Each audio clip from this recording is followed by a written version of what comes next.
Mantoux, কি হয়েছে? তুই কি করছিস? আপেল কাটছি, দেখছো না?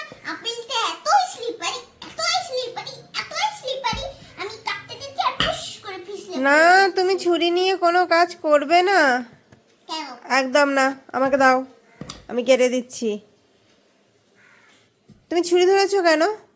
খিদে পেয়েছিল, কি করবো আমি? তা আমাকেই বলতে পারতে, আমি কেটে দিতাম। তুমি তো ফোন দেখছিলে, আমি কি করবো? এই জন্যই তো আমি কাটছিলাম।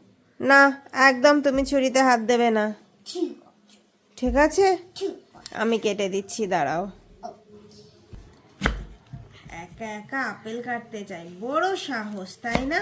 আমাকে বললেই তো হতো, কেটে দিতাম। কেন তুমি বললো আমি এখন বড় হয়ে গেছি, সব করতে পারি? তাহলে না, কিচ্ছু বড় হওনি, ছুরি কাছিয়ে নিয়ে কোনোদিনও কাজ করতে আসবে না, আমি কিন্তু বলে দিলাম তোমাকে। ঠিক আছে, ঠিক আছে, ঠিক আছে। যা দরকার হবে বলবে, কেটে দেবো।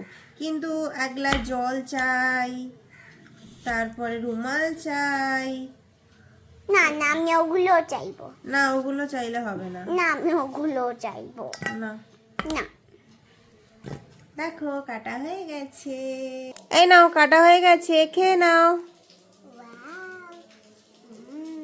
মিষ্টি? খুবই মিষ্টি। ঠিক আছে, কিছু কাটতে হলে আমাকে বলবে, নিজে কখনো কাটবে না। ওকে।